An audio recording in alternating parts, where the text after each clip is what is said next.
और आने वाले कुछ सालों में आपने भी एक दिन उत्तराखंड प्रदेश का सीएम बनना है। हम भाई साहब आज भगवान जाग देवता की धरती में कह रहे हैं, तब भी इस गांव को नहीं भूलना है। श्री वोट डाल सबसे पहले तो मैं धन्यवाद करता हूं छोटे भाई जिला पंचायत के सदस्य विनोद राणा जी का कि मुझे भी केदारनाथ विधानसभा के इस अंतिम गांव में, इस पट्टी का मुझे लगता है लास्ट गांव है, यहाँ आने का मौका दिया। और मंच में उपस्थित हमारी पूर्व जिला पंचायत की सदस्य, महिला मंगल दल की हमारी अध्यक्ष, हमारे NSY के पूर्व अध्यक्ष और अभी यूथ कांग्रेस के प्रदेश उपाध्यक्ष हैं, और DAV में भी चुनाव लड़े थे, 35 वोट से हारे थे अध्यक्ष का। और यहीं गैरसैंण से हैं छोटे भाई मोहन भंडारी जी सूर्या, ये गोपेश्वर शासन के अध्यक्ष रहे, अभी यूथ कांग्रेस के जिला के अध्यक्ष हैं। और मेरे साथ जो बैठे हैं ये हल्द्वानी के विधायक हैं सुमित हृदयेश, इनकी माताजी PWD मिनिस्टर थी इंदिरा हृदयेश, उनके जमाने में जितनी रोडें बनी, पंडित नारायण दत्त तिवारी जी मुख्यमंत्री थे और वो वित्त मंत्री थी, और PWD मंत्री थी, संसदीय कार्य मंत्री थी। तो उस समय चारों तरफ उन्होंने बहुत काम किया। फिर हमारी नेता प्रतिपक्ष भी रही, अब उनकी मृत्यु हो गई तो अब ये विधायक बने। केदारनाथ उपचुनाव के इस मीटिंग में आप सब लोगों का बहुत बहुत धन्यवाद करता हूं कि आप सब लोग यहाँ आए, हमारी माताएं, बहनें, युवा साथी, हमारे बुजुर्ग। और सबसे अच्छा लग रहा है कि सवाल जवाब हो रहे हैं। आपने चाचा ने बोला ऐसा बोलना चाहिए, क्यों हमें वोट दें, हमारी योजना क्या है, बिल्कुल आपने सही कहा।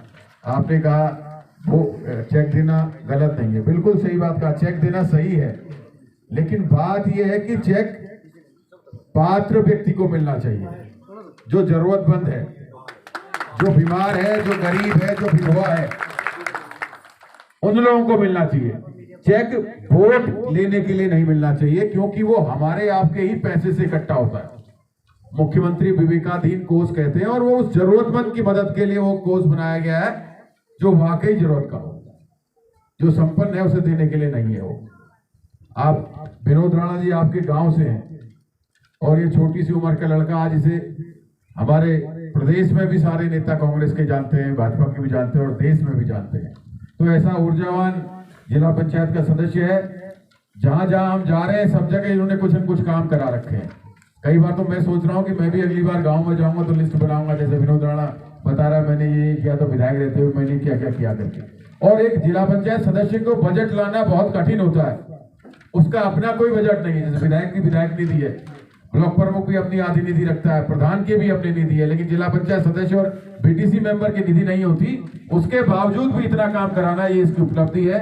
और आप सबसे पहले तो कह रहे हैं मनोज राउत को वोट क्यों देंगे, इसलिए दो कि इस लड़के को आगे बढ़ाना है, इस गांव के लिए कुछ करेगा, इस क्षेत्र में। आप लोग यहाँ से अगर जिता के भेजेंगे तो विनोद राणा को सब पूछेंगे, भाई ये लड़का है, ये अपने गांव से जिता के लाया, उत्तर सीमांत क्षेत्र का गांव है, तो सब इसके आगे इसकी बात को वजन देंगे और इसकी बात रखेंगे। इस लड़के का जो हुनर है ये आगे जाने वाला है। इतनी दूर से वहां चुनाव लड़ना, छात्र संघ का, श्रीनगर यूनिवर्सिटी के लिए लड़ना, फिर जिला पंचायत का सदस्य बनना, और फिर गांव में सबको लेकर आना, दिखाना, ये बहुत बड़ी उपलब्धि है। तो ऐसे ऊर्जावान, देखिए कोई नौकरी में जाता है, कोई घर पे काम करता है, कोई व्यापार करता है, तो कोई नेतागिरी करता है, तो हम उसको मदद करते हैं। अपने यहाँ का कोई केदारनाथ में दुकानदार है तो हम जाते हैं, तो उसके यहाँ जाते हैं, यार हमारे यहाँ का है।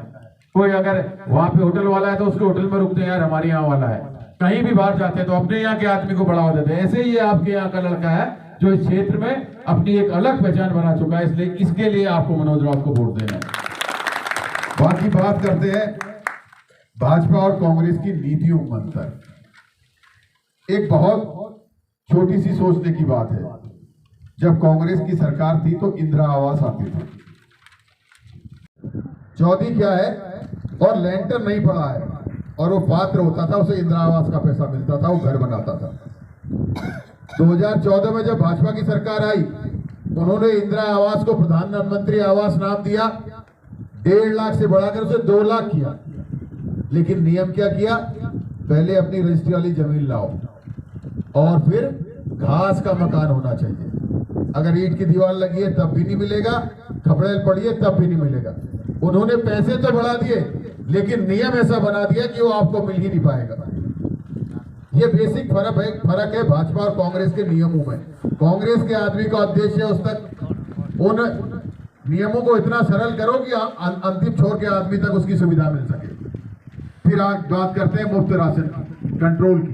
हमारी माताएं बहनें बैठी हैं, मुफ्त राशन की बात करते हैं। कंट्रोल इंदिरा गांधी ने खोले। मुफ्त राशन की योजना मनमोहन सिंह जी की सरकार में आई। उन्होंने कहा हम 2 रुपए किलो गेहूं और 3 रुपए किलो चावल देंगे, 30 किलो देंगे। 20 किलो गेहूं 40 रुपए का और 10 किलो चावल 30 रुपए का, 70 रुपए का वो राशन दिया। 5 किलो चीनी 65 रुपए की थी, 135 हो गया। कि हम इस क्षेत्र को विशेष आशीर्वाद है जो लाखों लाख लोगों को रोजगार दे रहा है। अब आप समझिए इस गांव के भी 80% लोग वहां हैं और ये क्या कहते हैं, केदारशिला को उठाकर ले जा रहे हैं, बुराड़ी में केदार धाम बनाएंगे। ये तो मैं धन्यवाद करता हूं केदारनाथ के, हमारे सभी लोगों ने मिलकर इसका पुरजोर विरोध किया। कांग्रेस पार्टी के लोगों ने विरोध किया, तब भाजपा कहीं डर गई।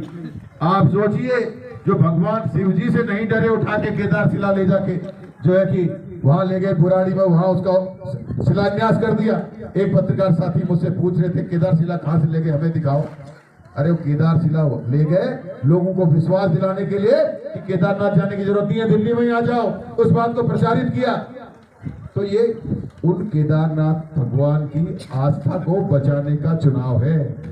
इस सरकार को ये बताने का चुनाव है कि तुम्हारी नीतियां गलत हैं। तुमने हमारे पहाड़ के युवाओं को फौज की नौकरी से बाहर कर दिया, फौज की नौकरी। चाचा आप फौज से आए, आपके खिलाफ वोट कर रहे हैं। आप जो युवाओं के नौकरी को बेच रहे हैं, हम उसके खिलाफ जो है इस बात को कर रहे हैं। आप जो अंकिता हत्याकांड जैसी ऐसी घटनाएं हो रही हैं, उसमें सीबीआई जांच नहीं करा रहे हैं, पूरे प्रदेश के लोग कह रहे हैं, इसलिए हम आपके खिलाफ चुनाव में वोट कर रहे हैं। आपको हम 5-5 बार 5 सांसद जिता के दे रहे हैं और आप हमारे प्रदेश के युवाओं की जो भर्ती है उसे खत्म करवा रहे हैं, इसलिए हम आपके खिलाफ वोट कर रहे हैं। इसलिए आप लोगों ने इस चुनाव में मनोज राउत को वोट देना है, कांग्रेस को वोट देना है, ताकि नेताओं की समझ में आ जाए कि अगर हम नियम कानून गलत बनाएंगे, जनता के खिलाफ जाएंगे, तो जनता हमें पलट के रख देगी।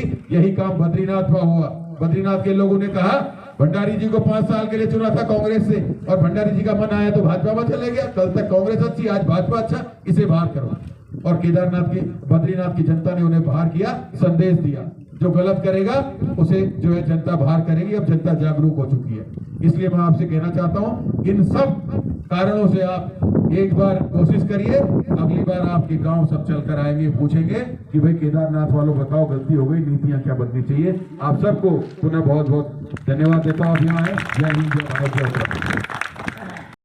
आज ये मेरा सौभाग्य है कि मैं आपके इस गांव में आया हूं और जितनी यहाँ मातृशक्ति मौजूद है, मैं आप सबका ध्यान आकर्षित करूंगा।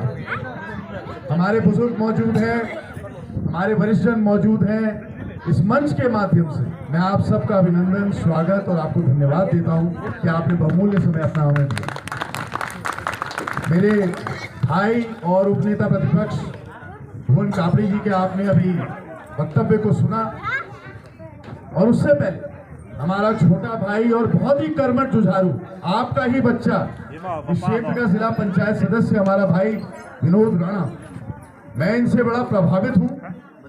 मैं इनसे कल पहली बारी मैं इनसे मिला, तब मुझे अंदाजा नहीं आया था विनोद ये निजी हाथों में धीरे धीरे प्रदेश की सारी व्यवस्थाओं को दे चुके। रोजगार की बात हमारे भाई भुवन कापड़ी जी ने विधानसभा से लेके बहुत बेहतर तरीके से पर्दाफाश करा सरकार की नीतियों का, कैसे भ्रष्ट तंत्र मंत्र में पूरी स्वाहा हो चुकी है रोजगार की व्यवस्था। लेकिन मैं आपको बताना चाहता हूं 60,000 पद रिक्त हैं, 60,000 पद सरकारी। एक जमाना होता था, आज तो वो सपना चकनाचूर कर दिया इन लोगों ने। एक जमाना होता था, पहाड़ का आदमी सोचता था मेरे गांव से, मेरे घर से एक व्यक्ति की सरकारी नौकरी लग जाए, करेंगे उनसे बोलेंगे, उनका हाथ पकड़ के लेके जाएंगे, इस गांव का उद्धार करें। तो आज हम आपके बीच में इसीलिए आए, आपसे आशीर्वाद लेने आए मनोज रावत जी के लिए।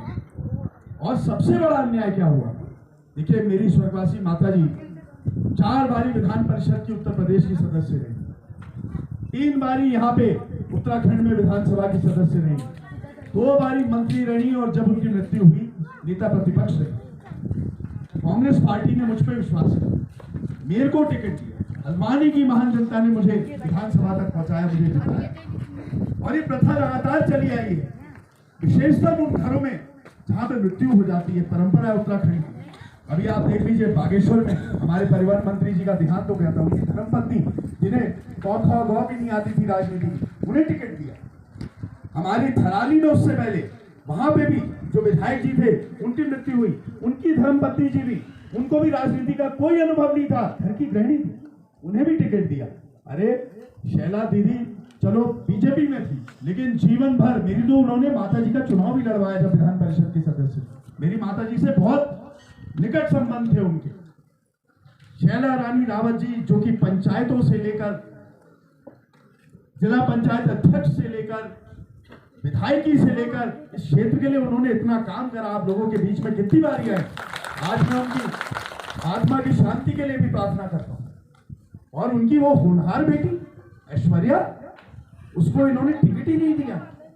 ये जवाब तो आपको मातृशक्ति को देना ही पड़ेगा, भारतीय जनता पार्टी को। ऐसे नहीं चलेगा। ये अन्याय का आप लोग जवाब देंगे? हाथ उठा के बताइए मुझे, आप लोग देंगे या नहीं देंगे? इस अन्याय का जवाब दीजिए। हमारी भी दीदी थी वो, ठीक है, कांग्रेस से भारतीय जनता पार्टी में चली गई, लेकिन उनके सम्मान में हम लोगों ने या उन्होंने हमारे सम्मान में कभी कमी नहीं रखी। का संदेश जाना चाहिए, मेरा आपसे करबद्ध निवेदन है। बहुत बहुत धन्यवाद। जय हिंद, जय भारत, जय जय। बहुत बहुत धन्यवाद।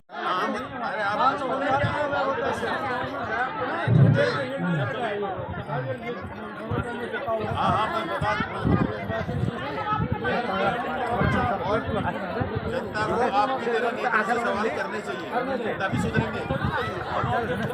सभी महिलाएं ऊपर की साइड लाइन पर एक फोटो खींचेंगे भाई साहब सबके साथ कह रहे गाँव में। सब लोग ऊपर की साइड सब ऐसे ही बैठना, ऊपर की साइड लाइन पर लग जाए।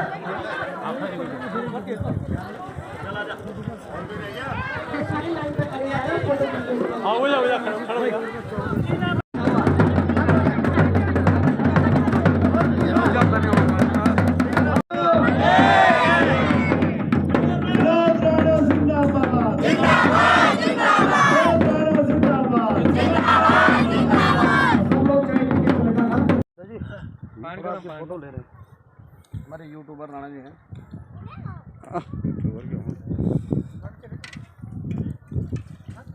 ठीक है।